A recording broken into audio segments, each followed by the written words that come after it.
Hello, everyone. I'm Joey Christopoulos. Welcome to Sports Talk Chicago. I have an exclusive interview here with me today. I'm so excited to have him back. First time on the podcast, second time seeing him in person. He's been an umpire. He's a retired umpire now, but he's been around since 1986 to 2017. He's umpired over 1,000 games, 3 World Series, 3 All-Stars, and he now has a book that's come out, his own memoir called The Umpire is Out, Calling the Game and Living My True Self. He now works for Apple TV+. He's the crew guy on there, making sure we get all the calls right. He is Dale Scott. Hello, Dale. I don't know if I can get the calls right, but I'll try to explain them is what I'll try to do. You're a friend. You're an umpire friend to everyone except Billy Martin, right, Dale? Well, yeah, he threw dirt on me. He got back. It's not a big deal with the old Billy. That was a long time ago, Joey. Yeah, I know. So we're gonna get into some of the obvious rule changes and the evolution of the game of baseball this year. I want to get your take on it and see just a little bit of what the future is going to look like, more specifically than the present. But I do want to mention really quick to our audience, you are about maybe a year removed, or maybe a little bit less than a year removed from your memoir coming out. The Umpire is Out, Calling the Game and Living Your True Self. We talked a little bit last time that we talked about writing the book.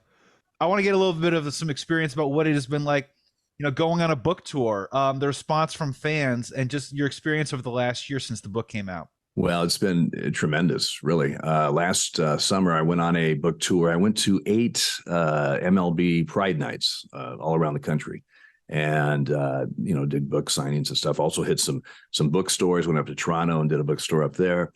What was just so humbling, really, is the people that I met, how much this book, with me coming out, how much it affected them in such a positive way. I mean, in San Francisco, there was a lesbian couple that she came up and she was crying. She said, you don't understand how I didn't feel worthy. I just, I didn't feel I could be my full self. I didn't know what my full self was. I was very athletic. I've always been very athletic. And then she, finds the book, sees the book, reads the book. She says, my goodness, this guy went all the way to Major League Baseball, worked almost 4,000 games in the big leagues, 3 World Series. And he was gay. I mean, if he can do that, I can do what I need to do. And I mean, it just motivated her and gave her confidence to kind of get out of that shell that she was in. Joey, I had no idea how powerful something like this could be. I mean, I kind of did when I came out in 2014 because of the response that I got from people there. But meeting these people, another gentleman in Toronto was kind of the same thing. Very good athlete, high school, played a little in college, but he said, I never felt like I fit in because I had this secret. I had this burden that I felt like that I wasn't worthy, that I didn't belong. And he goes, your book changed everything. It told me that, I can be whoever I need to, whoever I want to be, just be myself and be my true self is really what it's all about. So it was just an unbelievable experience. I met a lot of people, had a lot of fun. It's nice going to a ballpark and they don't yell at you. Basically, you just sit and watch the game. Have a beer, and I understand why people love baseball. Oh, and by the way, Joey, I did see when I was in the stadium, sitting behind the plate or something. You definitely can see that steel play. You absolutely can see that steel play from the stands. Yeah. I did want to ask you too. Just real quick on the fun side of things. Doing the book tour, has anyone come up to you and been like, did a recall on you where they're like, hey, you blew the call July 7th, Padres versus Padres versus Giants, 7th inning. I remember that call. Did you get anything that like so specific that even kind of took you aback? Yeah, that July 1992 game, that 2-2 pitch in Cleveland. Where was that? I didn't.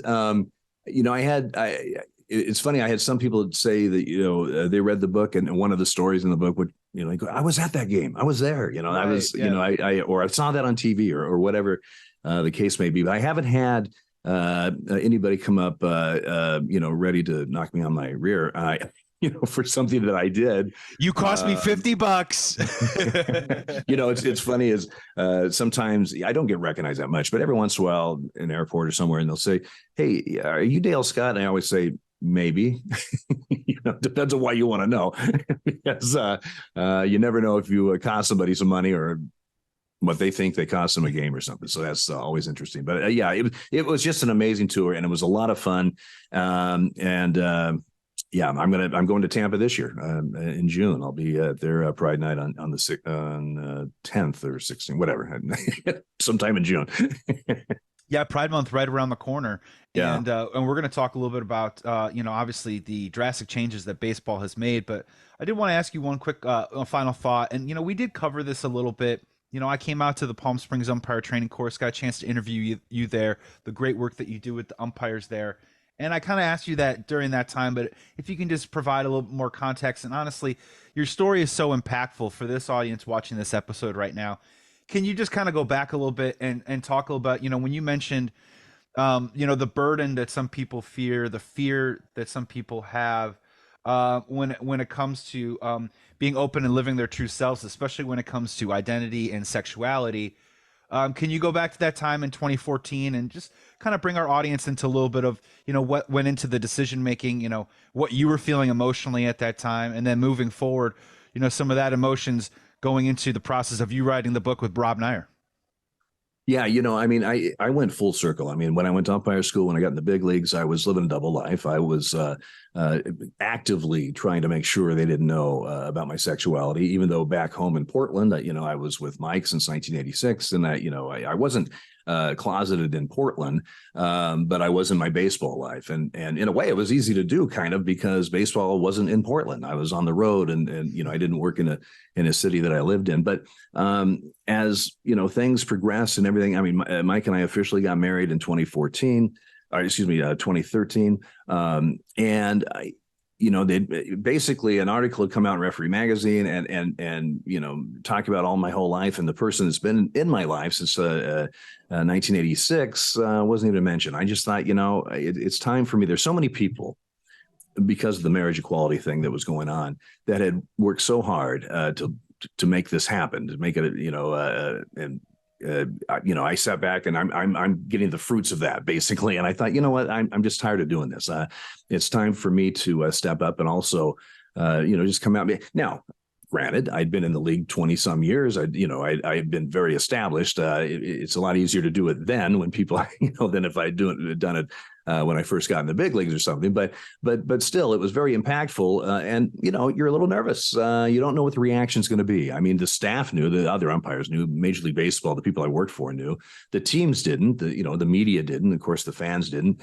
So it was a little nerve wracking to see what kind of a reaction I would get from that. But when that 2015, I came out in December, when that 2015 season started, it was nothing but, basically it was, just business as usual, but just a few players and a coach and a trainer. And a couple of people, congratulated me and that kind of stuff, but I didn't get any negative stuff from the fans. All the correspondence I got, emails and stuff, were extremely positive. And so it was really a very good event for me. I know that doesn't happen all the time when people come out, but it did lift a burden off my shoulders that I'd had for so long. That first spring training game in 2015 in Arizona, as I'm walking on the field, I had this feeling of just I'd been set free. I didn't really anticipate it, but it was the first time that I walked on the field that I had no shield. I was out. And, if somebody in the stands saw my number 5, who's that umpire? And they Googled me, boom, that's the gay umpire. It's right there. And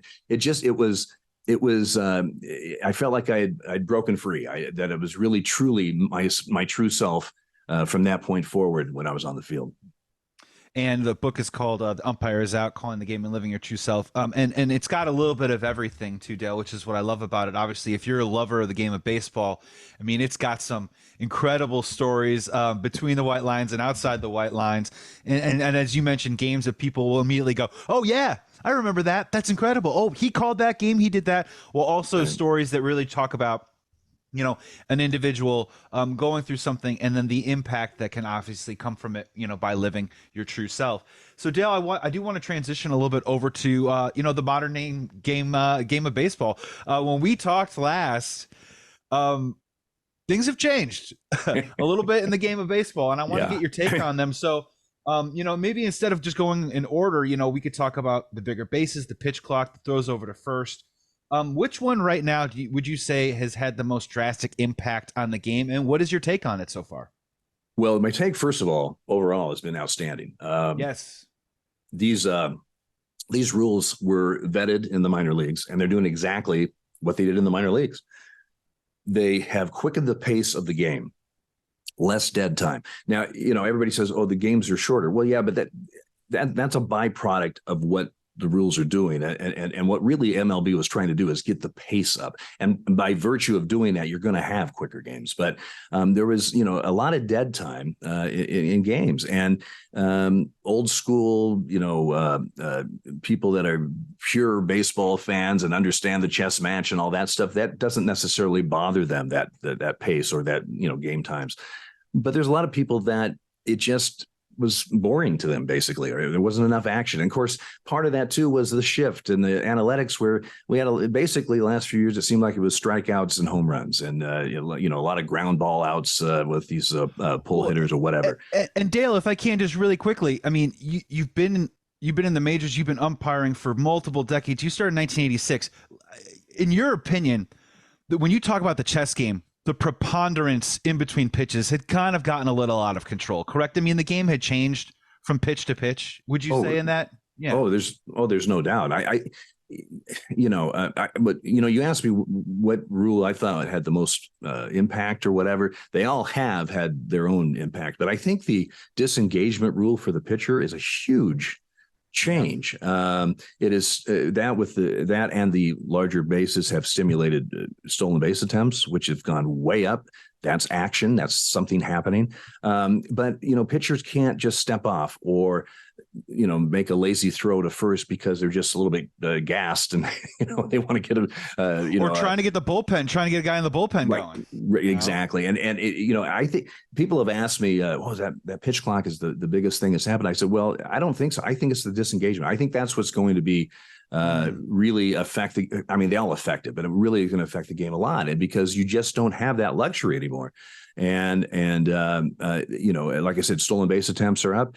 It changes the strategy and everything. Now the pitcher's not always in, it's not always the hitter or the offense's advantage. I mean, the pitcher can also, when the hitter's ready at 8 seconds, he can freeze that guy. He can freeze that guy for 7 seconds before he starts his delivery. That's a long time when you're standing the bat, because the hitter can't call time. I mean, he can call it once, but that's it. So that, there's a cat and mouse game still going on there. The chess game has just changed a little bit. It's been tweaked here and tweaked there. The shift rule has done what it's supposed to do. It's put base runners on. It's more action than, instead of just ground outs to, shallow right. But it's also, you get to see the athleticism of some of these infielders, because now without the shift, you have shortstops and second basemen that are going to their right or left, making great plays that when you have the shift, it seems like, they ground ball right to a guy or something. And so, I mean, there's a lot of things that are positives that even the diehards maybe are reluctant to agree to. But has it changed the game? It has. But I think it's changed it for the better, for sure. Well, and I grew up in the 90s, right, with Roberto Alomar and Ryan Sandberg, and two different defensive players, right? But those were guys in the second base position, actually meant something on that side of the field, and that part is back. I did want to ask you, so we talk a lot about the playing style. What have been some of the challenges for the umpiring crews through this particular change in this process? I mean, obviously they've been trained, they've been prepared. They're always going to show up ready to go. But I have noticed a couple of things. What is your take on the control between the umpire and the clock in between batters? Well, I just want to get your take on that, because it seems like that seems to be something that ballparks and umpires are still trying to negotiate a little bit. Well, it's funny. This past weekend I was in Boston, and I had dinner with Jeff Nelson and his crew, and we were talking about that. And I said, Jeff, you've had all spring training now. You've had a month into the season now. Is it getting more routine to you? Because it's a big switch for everybody, including the umpires. And he said, it's still not routine, but it's getting easier because I'm the repetition. I know what, the flow of it. I know what to look at. I know what, what I'm doing as you do it every day, basically. But, talking to other umpires beforehand, like in spring training, they say, you are so engaged now. It used to be, Joey, a guy flies out, the next guy's coming up. That gave me a few seconds to blank out, basically, unless maybe you had runners on, you have to make sure. But what I'm saying is you had kind of a little respite just here and there. You don't have that anymore. You got to make sure the clock is started. You have to make sure the guy's coming up. There's all these things going on. Now they have the clocks everywhere. You have your 4 umpires. They're also with their packs, communication packs there. They can talk to each other on the field. They can talk to replay. They can talk to the FTC, which is the field time guy. I forget what they call it, but I'm still learning the terms. When I took this gig to do the rules analyst, I got folders full of stuff because there's all these changes that I wasn't a part of. But the umpires have a lot more to do, not just when the pitch is thrown, the ball's hit, but in between all that stuff. They got to make sure everything is going right. And you have certain situations. You have the clock coming down, and all of a sudden the catcher, with runners on, the catcher wants to give signals. Runners at first and third, which you can do legally. At certain times. Now at a certain time he can't do it unless he takes a timeout, which is a disengagement, which is a whole nother. You don't have a lot of those. You have one per hitter. So there's just a lot of things the umpires have to be aware of, and there's not a lot of time where you can after that fly out and the guy's running back to the dugout and the guy's coming up that you can kind of just blank out, because you gotta see that the clock's on time. You got to see that everybody's doing what they're supposed to be doing. It will become routine. It has started to become routine for the guys because they're doing it every day, and they have for the last couple of months. And same with the hitters and pitchers. Joey, it's funny. I'll look through the box scores for all the games played. You get a pitch clock, a violation either on a hitter or a pitcher here or there. It's not like every game has 2 or 3 of them or something. They're adapting to this pretty well, I think. Yeah. Now you have them once in a while, and of course they get blown up if they're in a 3-2 situation or something like that. But they know the rule. They may not like the rule, but they know the rule, and they're adhering to the rule for the most part. So again, I haven't talked to MLB, but I'm pretty sure they're pretty thrilled about what's been going on, and the reaction, frankly, from what I understand, has been really positive from the fans. I know what they were trying to do, I think, has been very successful in getting that done. It's getting the pace up, getting more action, having things happening. And then conversely, or just because of that, your game times are unbelievable. As a fan, I'm thrilled, Dale. Honestly, and it's starting to, it's not that baseball is meant to resemble all the other sports, but it is starting to kind of have a little bit of that rhythm that I kind of come to expect from my other sporting events, where you kind of want to get in that 4th, 5th, 6th inning in about an hour and a half. And then that last third of the game, which is supposed to be the most exciting and compelling part of any baseball game, is kind of taking a little bit long because you're having bullpen changes, pinch hitting, stuff like that. So it's kind of starting to have that flow a little bit of like, we're getting to the point, we're getting through some of the game, and then we're finishing it off with the last couple of innings. My next question for you as a former umpire, do you feel like at this time that the umpires are being given enough leeway and enough control? And do you feel like that they're still kind of battling the clock a little bit? Just for example, look, I didn't play the game at a high level, but I remember as a catcher, when I would take a bouncer off my arm or off my wrist or off a foul tip off the face mask, that umpire would sometimes come around and maybe give a quick dust to the plate, right? Or just kind of give a moment for someone to collect themselves in that particular moment. I can think of other situations where I've seen, can a batter get away with a disengagement with 1 second to maybe go on a pitch clock, that type of thing. Do you feel like the umpire still has control of those certain aspects, those little details of the game that I don't think the ordinary fan sees, but really the umpire is there to control, manage, and help create a fair environment for both sides? Yeah, and that plate umpire has so much more to orchestrate this concerto, so to speak. And you're absolutely right. Catcher takes one. I saw it the other day. I was doing one of the Apple games, and took one. The plate umpire, moved around. He did the thing. They brushed the plate, and just like you said, are you okay? Everything good? Okay. And then started the clock again. And it gave him that time. I saw. Now there was a situation where a hitter didn't necessarily, or he fouled one off. Here's the thing. Now, of course, I haven't been in the meetings that MLB's talked to the umpires, so I don't know exactly what they told them and how they want this done. But just by watching games and the stuff I read and then talking to the guys on some of this stuff, a catcher takes one off his foot or his leg or something. Okay, you're going to get some time, but you need to ask for it. You can't just assume it's going to happen. Now, obviously, if it's a bad one, I mean, the guy goes down, and that's obvious. But there was a situation, I think, in Oakland last week where he took one off, and he kind of got out of the box. He didn't say anything to the umpire. It wasn't it didn't look like a major guy hurt himself real bad. You got to let the umpire know. That's part of the responsibility of this, because quite frankly, I wasn't in the meetings, but you don't want guys, because they want to take a little time, just to say that they got hit, or whatever. I mean, same with a pitcher. I mean, we're not doctors, we're not trainers. You're going to err on the side, if a guy says he's hurt. But you got to tell us. You can't just assume that we're going to know this unless it's obvious. Because you're going to get that time. But this thing in Oakland, he didn't say anything. I don't think he really necessarily liked the pitch before. So there was that kind of stuff going on. And so he got hit with a violation, and it was an ejection, and it was a whole thing that I think could have been completely avoided if there had just been a little communication. So again, this is stuff that the players are learning and understanding. The umpires are trying to, to figure all this stuff out. But your question was, do they have some leeway? Yes, they do. It's written in there. They're still orchestrating the game. They're still, running the game. And now you've got the clock and all these other things to think of, and that's on your mind, and you don't want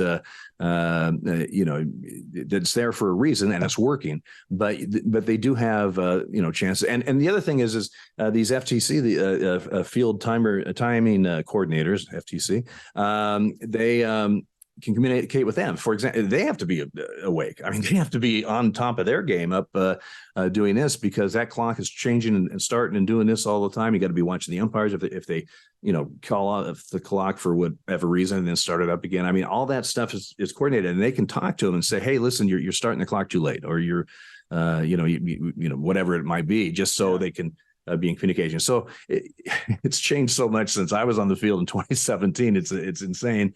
But again, they're still figuring stuff out. Everyone is, but all that, spring training, another month of April, we're getting real close. I honestly think as we get through this season, as we get into September and the big games and then the playoffs, you may have controversy because there's a violation and people are saying, oh my God, you can't have a violation in this game. Well, yeah, you can. You've been playing 160 games doing that. You're not going to change it now. But I just don't think it's it's like the 24-second clock. I don't think after a while, I mean, when they change that, or they change certain things in certain sports, people go, oh my God, it's going to, it's ruined this and this. And pretty soon it's the fabric of the game. You don't even, it's just part of the game, and everybody knows it. So I'm pretty confident that's what's going to happen. Yeah. And I asked this because, it's kind of leading me into what I want to ask you, something philosophical that I saw. I went to the Dodgers Cubs game several weeks ago, and it just so happened to be Cody Bellinger's return to Dodger Stadium. He had won an MVP there. He had won a World Series there. He was called for a pitch clock violation because he was stepping out of the box because he thought he was going to get an applause. And I just kind of want to get your take on that, right? Because maybe an umpire says, I treat every player the same, but we are going to probably incur that towards the end of July and early August, when big names and big players are either saying goodbye to their teams or saying hello to their new franchises for the first time. Just kind of what's your take on that, or maybe what was your philosophy when you were behind the plate during those types of situations? And can an umpire maybe say, hey, hold off a second, FTC, this guy does mean something to this fan base. Let's give him those extra seconds to get maybe that applause that he deserves. Well, the FTC is going to do what he's supposed to do. It's the umpire that will think, okay, I'm going to shut this down and let this happen because it's a unique situation. I got to say though, Joey, at least I know in my personal experience, it would be good to get heads up, because sometimes I'm not thinking that. All right. Because I don't think like a fan, and it may be, I mean, there's some that are obvious, that are icons in Sir Lasted game or whatever. Yeah, Cody Bellinger's kind of in the middle though, right? Where this isn't Derek Jeter coming back to play for the Yankees, but at the same time, it's not exactly like the fourth catcher, right? Yeah, right. And I think it was kind of unfortunate that happened. I mean, maybe a little discretion could have been used there a little bit. But again, everyone's getting new. This is all kind of, we're doing this thing, but it would be nice too, maybe just get a heads up. Hey, listen, this is going to be so-and-so's return. He hasn't, he was, or whatever. I mean, a lot of times that, but sometimes you may not. You may, and I just, baseball wants all these rules to be implemented and then the gameplay, but they also have traditions. And when you have a icon that is returning or one that's leaving or whatever the situation may be, they've got the they can do that. The umpires can just take a little extra time and then tell the FTC to start her up a little bit later or whatever to make that happen. Yeah, and to be fair, we're 30-ish games in, right? I think all this stuff, we're all human beings. We're all going to sort of figure this out as we move along. And so I wanted to ask you, now you are a part of the crew for Apple TV Plus for Friday Night Baseball. Congratulations. That's got to be a huge honor and a lot of fun. Talk a little bit about that experience, and also, how are you ingesting the concept of, hey, you're live. Are you going to criticize one of your former brethren or not? Do you agree or disagree? And how are you managing that? Well, Apple TV Plus has 2 games on Friday night, and they're produced by MLB Network. And then MLB Network also has 1 game a week they call their showcase game, which is Monday, Tuesday, Wednesday, or Thursday. It can be on any of those days, but there's 1 a week. And so those 3 games have umpire rules analysts. I'm one of them. Brian Gorman is one of them, and Ted Barrett. 3 retired umpires. We do it right here. I do it right here from my home or in Palm Springs if I happen to be down there. And it's been interesting. So far I've done, we split it all up and that kind of stuff. So far I've had 5 games. They've only come to me once. That's how good the umpires are. And it was a hit batsman, or was it a foul ball type thing? The knob, yeah, right. And it was called hit batsman. They went to replay. They upheld the place stood hit batsman. They came to me out of commercial. They told me they were going to come to me. They didn't just come to me, although I'm ready. I mean, you're always ready when something's going on. But and they, but what the producer said is, hey, out of commercial, we're going to set this up. We want you to just talk about how tough of a call that is for an umpire, bat, hand type thing. You got to remember too, and you hear the announcer saying this, you don't have a lot of time to talk. They're pitching, and they're, this pitch clock is, stories have to get concise and, short. I just, mentioned that's a tough call for the umpires, because you can hear bat and still have the hand hit. It doesn't mean it's foul when you hear bat, which is very tough. And of course, the old urban myth that the bat is, or the hand is part of the bat, which is not the truth. We learned that in umpire school. Our instructor held a bat in front of him and said, the hand is not part of the bat. As he opens the hand and the bat falls, I guess it's not part of the bat. So, so anyway, I did a quick little thing on that, but, with all the rule changes and trying to explain those, sometimes, as they told me, we may come to, for example, a Fenway Park. It's a different, for the umpires, we rotate differently because of the ground rules, because of the wall and that kind of stuff. It's just a different kind of thing for us, just like the players and everything else. Tampa is the same way because you have arena baseball. And then also, they might come to us just talking about not necessarily the call, but what the procedures are. I mean, how does replay work? What do you do? Who you talking to? What's going on? And that kind of stuff. So it's just trying to help the viewer look in a little peek behind the curtain of the stuff that we do that no one really takes into account until suddenly a call goes, or a rule that goes for or against you, mostly against you, and it's like, what's going on? How is this happening? And we try to explain that, and hopefully they understand why whatever happened. A couple more here for you. Dale Scott, Apple TV Plus's and retired Major League umpire Dale Scott here on Sports Talk Chicago. Yeah, no, and that's so funny too as well. I mean, I just think we're prisoners of the moment, especially in this internet and social media age. I think more than anything else, because I think that the umpiring crews have done an incredible job of expediting the communication and the process on those replays. Because honestly, if we go back, I mean, did we have replay in 2017? Dale, did you have it? 2014. I had it 14, 15, okay. 16. Wow. And we had boundary calls before that, but then the expanded replay was I believe 2014 when we really, started doing plays and everything. Yeah, am I incorrect that the process has gotten way cleaner? I mean, way better. Because we learned. Incredible. You've got it right away. The communication happens. Call, boom, safe, out, all that stuff. Yeah, no, it's been so much better.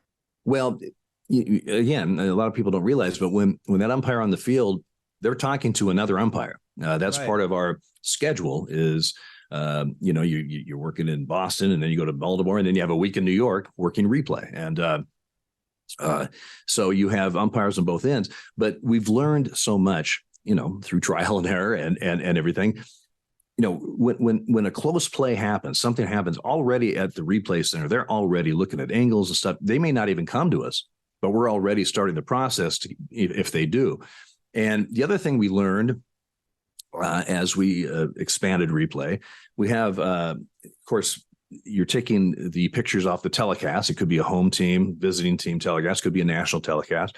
But in every park, there's like 20 some, I don't know, maybe it's not 20, but there's a bunch of stationary cameras that they can tap into. And we also learned that play at first, that force at first, when does the ball and the glove and that kind of stuff. We got the angles. We worked out and looked at what's the best angle to see that. Now, obviously they can change a little bit with the throw and all that. But, when it first came out, when expanded replay first started out, you didn't necessarily have the same types of angles everywhere. Now you have some stationary cameras, you have the telecast. We have so much input to look at that play. It is amazing, Joey, the replay center in New York. I worked in the old one down in Chelsea. I saw the new one last year on my book tour. I stopped by and saw the guys in the new one in their new building across from Radio City Music Hall. This thing, you feel like you're going to launch the Challenger or something. I mean, it's you got the monitors and I mean, it is unbelievable when you have all that input of the telecast and the stationary camera stuff, all the angles you can get and how high def, slow mo, you see blades of grass. I mean, it's amazing, and sometimes it may be a little unfair because the viewer may only see X amount of replays. They're not going to see everything that they're seeing in New York. And they may feel like, what do you mean? He's out. They upheld an out. I didn't see an out here. Well, you may not have, but the angle that they called that on was from the different telecast of the other team or something, which, by the way, they clip and send to if the home team broadcast had the clip that made the call, they send that clip to the visiting team broadcast so they can show it, an inning later or something, to prove that, hey, we didn't have this, but they did. This is what they, based it on. So it's gotten so much quicker, so much more streamlined. Sometimes it's a little longer because you have spectator interference. You got to award bases, or you have a catch, no catch, and they call it catch. Well, now it's a no catch. Where do we put the runners? That kind of stuff. So that can take longer, but you got to get it right. The reason you have replay is to get it right. And I'd rather take a little bit longer and get it right than early in replay. There were a couple times where they got a decision out and then a different angle came in and it proved they were wrong. And then that really blew it up. So, and again, remember, we used to have arguments. There was a delay. I mean, now those were more fun to watch than an umpire just sitting there and waiting for it. But there's always been a little bit of a delay if it's a controversial or questionable call. So, it's going to take a little bit longer sometimes, but the streamlining of it has been outstanding. We can still have umpires with the cans on doing the replay, and we'll just bring Lou Piniella out, and he'll just throw a third base somewhere. We can still do both at the same time, Dale. You can do that, or as you're trying to listen, he'll just pull the plug, and you can't hear him. You know, just, come on, Lou. I mean, what? This is the new technology argument. Yeah, like and for your vibe, we'll bring out 3 little kids, and they'll do a dirt kicking contest. Yeah, and whoever kicks up the most dirt. That'd be the best way. All right, Dale, I gotta give you a tough one here.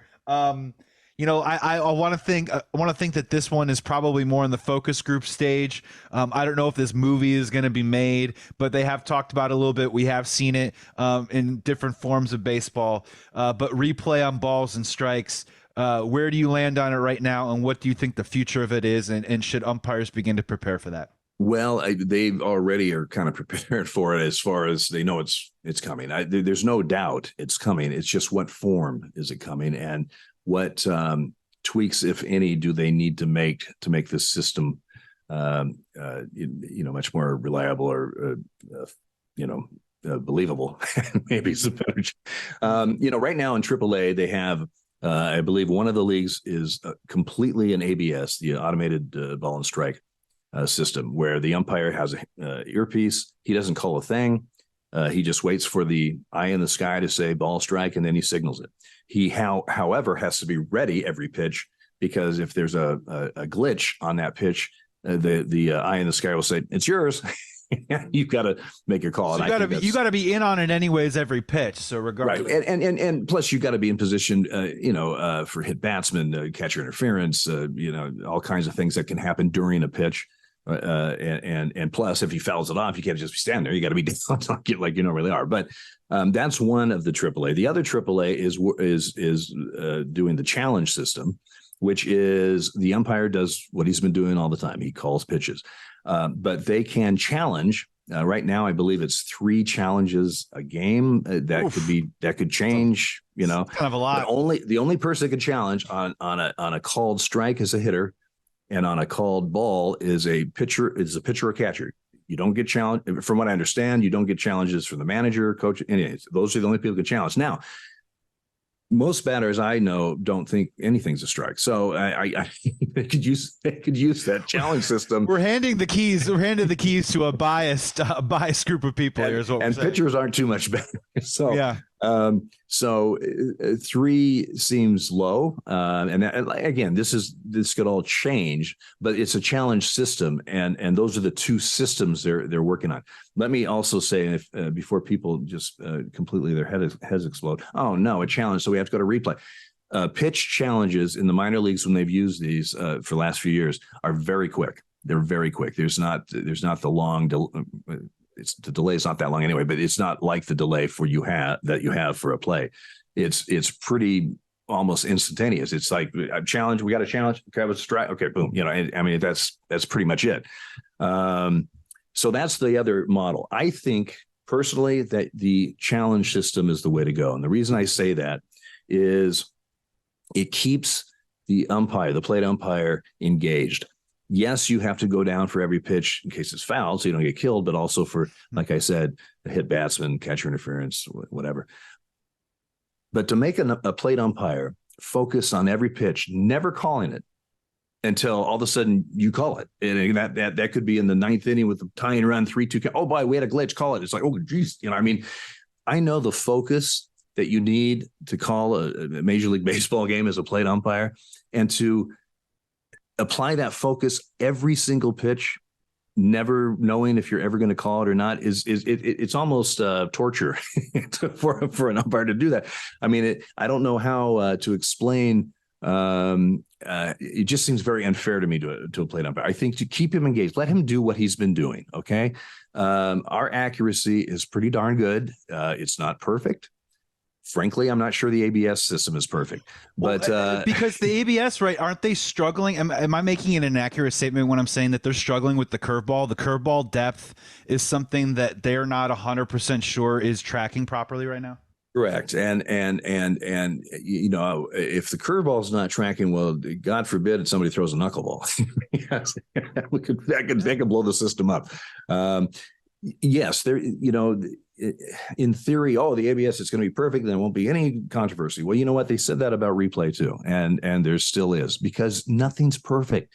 You have to have the perfect angle. I mean, catch, no catches. Yeah, one guy says, it looks good. I don't know. Moves. I mean, yeah. I mean, sometimes I think we're asking. I mean, you want everything perfect. Now the players can screw up a double play. That's all part of the game. But if we make a mistake, well, that's not perfect. I know maybe my bias is showing here, Joey. But anyway, I think the challenge system is the best way to go. Now, 3 challenges seems low to me. Maybe they'll figure that out as we go.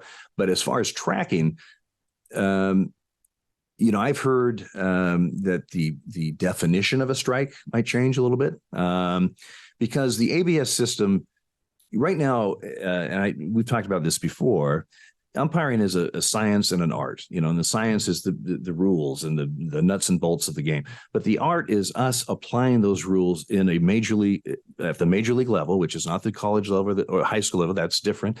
You apply things differently, but that pitch that just nips the front edge of the plate at the knee, but the ball is moving, it's caught a few inches outside and almost on the ground. That's a strike by rule. That is a strike. And the ABS, if it's tracking the ball like it should, we'll call that a strike. We don't. And the reason we don't is because it's not accepted as a strike. I mean, nobody expects to get that as a strike.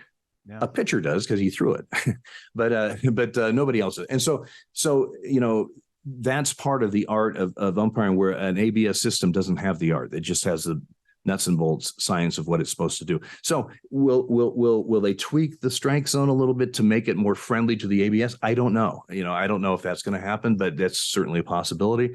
But it's coming. I don't know if it'll be next year, although I think it may be, but it may be the year after that, but it's coming. So I think the challenge system, to me, is the best way to go. And I do think that at times, I know that we always want to try and jam as much technology into a sport and innovate as fast as we possibly can. But, on a macro level, I think just the skill of umpiring has come a very, very long way. And I do think that, honestly, I think a lot more credit needs to be given probably to the umpire these days than ever. I mean, I just grew up in the era of, careful, he's got a big zone today. Or, you know what I mean? I'm right. Sorry. We all look at the clips of the Greg Maddux, what he would get on the corners, both sides of the plate in the 90s. And there were some guys that created their own version or principle of what a strike zone was back in those days. And you got an opportunity to work with some of them. But I think as this has evolved and moved along, I think that everyone's come on board with a uniform strike zone of what they consider to be what is a hittable pitch, and everyone's graded upon it accordingly. And man, I mean, am I wrong? The grades are very, very high. There are not a lot of missed calls anymore in the game of baseball. And obviously it comes down to whether they're consequential or not. But this challenge system, I don't know. I'm kind of dubious of it right now. And 3 to me is way too much. I mean, all you need is a pissed off hitter after his first at bat to blow through 2 of them in his next at bat in the 6th inning, and all of a sudden that, and that's the whole thing. I mean, maybe 1 later on in the game when it truly is of a matter of true consequence, which is why we put replay in the first place. That's kind of where I'm landing on that. Well, I always thought a challenge system would be like, because the challenge, like I said, they're quick. So it's not a huge, like having each team has 3 up to the 7th inning, and then each team in the 8th and 9th, you don't get, I mean, if you didn't use the 3, or maybe you use the 3, whatever, but then you get a couple more just for those crunch pitches in the later part of the game, or something to that effect. But what you were just saying, when I left in 2017, I don't know the current statistics. I'm not a part of it anymore, but the staff average on pitches was 97.4 or something like that. Pretty good. That's pretty good. I mean, that's tens of thousands of pitches over the course of a season. Now, granted, if that miss is that 3-2 pitch in the ninth inning, that big pitch in a divisional game or whatever. It is magnified by 1,000%, and that right there gets magnified to where these guys are terrible. They're missing pitches all the time when you're really not. But you don't want to miss one in the crunch time. That's it. If I had missed a pitch in Kansas City in the second inning with nobody on in April, I mean, I'm not going to get crucified, okay? But I missed that same pitch in the ninth inning of a playoff game, I'm going to get crucified, or a play on the bases. We have replay now, but it was the same thing. It's situational. The same miss in a situation that means nothing, no one bats an eye. It means something. It is like, the worst umpire that walked the earth. So, that's an occupational hazard. I mean, that's just something that when we sign up for this thing, we understand that those things can happen. But the other thing is that you were talking about, we are pretty good. we are pretty good.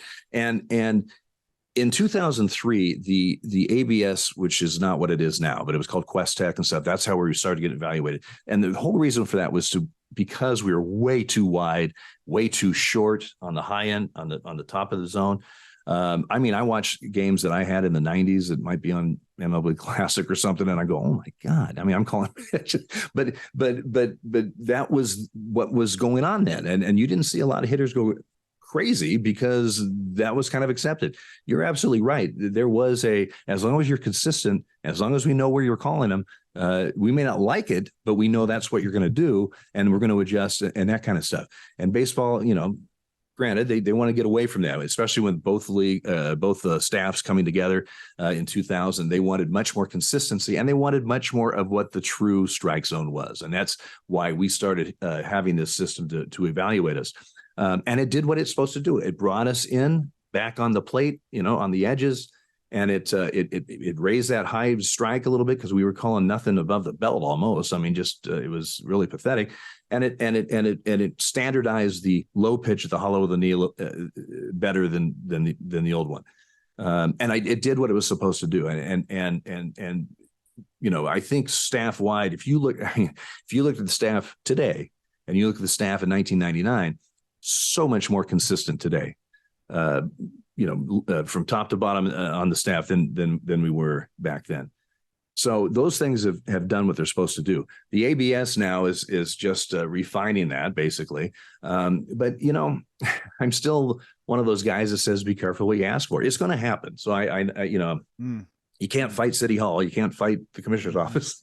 But I'm not, we'll see. Maybe 2, 3, 4 years down the road, fans will say, we love it. This is great. This is what we want. We'll see, because unless it's tweaked or unless somehow that technically that strike is called as, but it doesn't look like a strike, and if, as long as people are okay with that, if that's what it's going to do, okay, then I guess we'll get used to it. But I still want to see, Joe. I still want to see that argument though with the machine. When the eye in the sky tells me, strike three, and the hitter, and here comes Bobby Cox, and he doesn't like it one bit. Yeah, and he's got a hammer because he wants to hit the machine. Hey, it could be worse. At least we're not NBA referees. My God, that nebulous world of good Lord Almighty, dude, what is and what isn't. That's a tough sport. Game. I mean, I only did it at the high school level. I've got a couple good friends that referee the NBA. That is not easy. I think that, quite frankly, that and working the plate are two of the toughest things you can do as an official, because it's just a tough thing to do. Yeah, no, and it's happening so quickly. I got to get you out of here on just one more question, Dale Scott. Thank you so much for joining us here on Sports Talk Chicago. I think the theme of what we've been talking about for the last, section of our talk together, you keep mentioning the word perfection, and I find that to be so interesting. And I do feel like that with the internet, social media, society, whatever you want to call it, I think that there is I don't even know if it's a healthy version of what we think perfection is in a person. And when someone isn't perfect, other people are very quick to call them out and criticize them. So I've always just appreciated my time that I've gotten a chance to spend with you. Your story, your background, not just as a major league umpire, but now, as an advocate for living your true self, and for the Pride community too as well. So, again, I did this a little bit to you before, but what can you kind of impart to the audience, that is either going through a struggle, whether it is identity, sexuality, whatever it is socially, in this world where we're trying to look so perfect all the time, be so perfect all the time, say the right thing all the time. And you are the type of person that walked into the light of your true self, and you said yourself that you found freedom in it. Are there any words of advice you can impart to anyone that maybe is struggling to walk into that light and be brave enough to say, I'm going to do it. I'm going to be my true self, and it might not be perfect, but damn it, that's me. And I love myself for it. Well, I can tell you it won't be perfect. Yeah, it's not supposed to be. Yeah, exactly. We've made a lot of strides in the community, and we've also backtracked quite a bit. It's sometimes people in general have a hard time accepting difference. Someone that's different.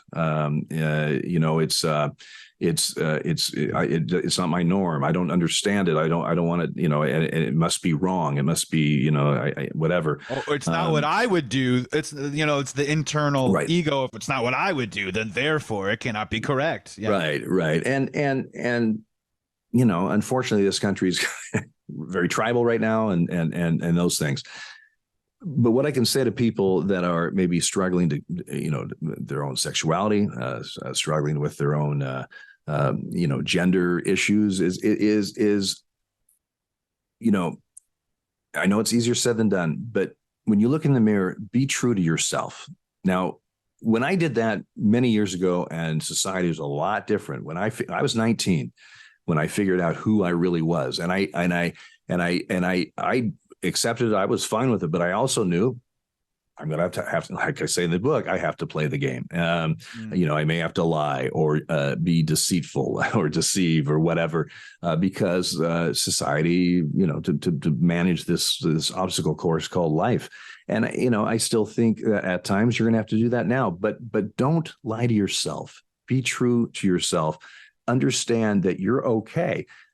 Just because someone doesn't necessarily accept you or understand you, or, it's like I told my parents, I don't expect you to understand this. In ways, when I was coming up, I didn't quite understand it either, why I was and my brother wasn't. I don't know why, but I do know that's what it is. And I do know that I'm not going to fight something that is me. This is me. And so it can be difficult at times.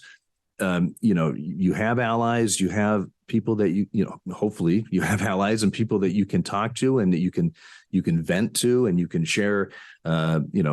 People need outlets to if nothing else, an ear for somebody to just listen and not judge. But look in that mirror and don't say, I'm going to live my life for this person over here, or I'm going to do something because these people, want me to be this way. I'm going to be me. Now, I may have to be me toned down a little bit here, or it might be me, all me here, but I know who I am. I swore to myself, Joey, when I was 19, when I figured everything out, I said, Dale, I get it now. You're gay. Okay. That makes sense. You're gay. So what are you going to do about it? And one thing I vowed that day was, I'm not going to look in the mirror and lie to myself every day the rest of my life. I'm just not going to do it.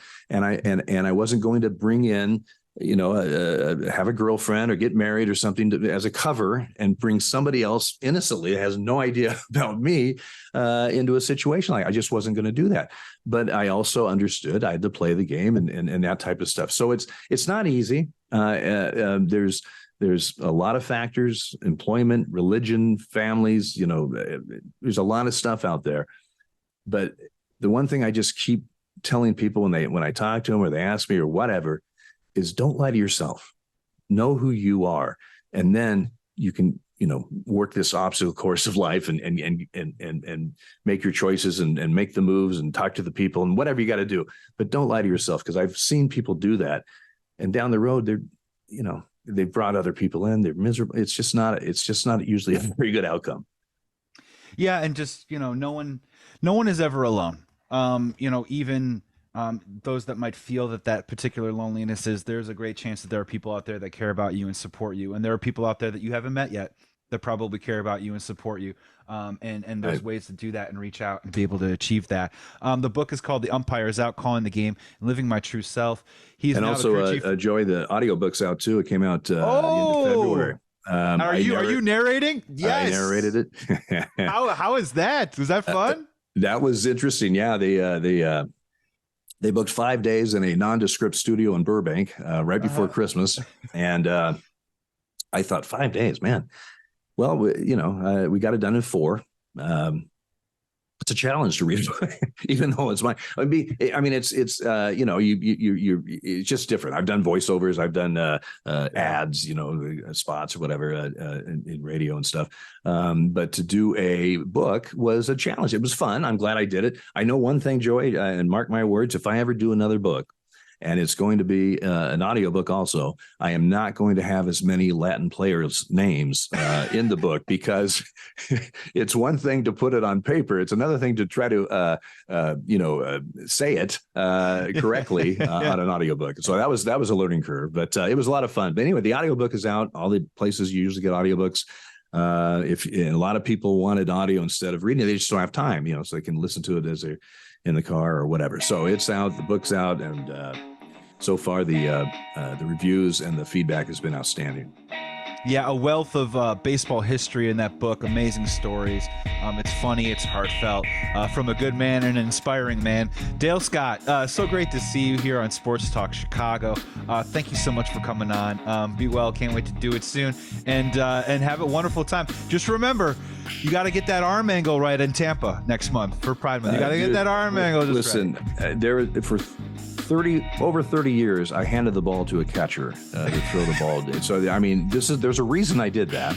And I keep proving it every time I get asked to do a first pitch of why I did it. But and by the way, shout out to Chicago. Love Chicago. If you polled the Major League umpire staff, I bet it's about 95, 96% Chicago's the number one city. Oh, eating good in the neighborhood. Chicago summers, nothing better. Maybe get the bike out, ride it around the lake, do whatever you want. Right. Well, we're happy to welcome you back anytime, Dale. Thank you so much for coming on the show, man. Good to see you. You got it. This episode of Sports Talk Chicago with Joey Christopoulos. Thank you so much for tuning in for this exclusive interview. We'll be back with more. Be well, be safe, please be good to each other. See you next time.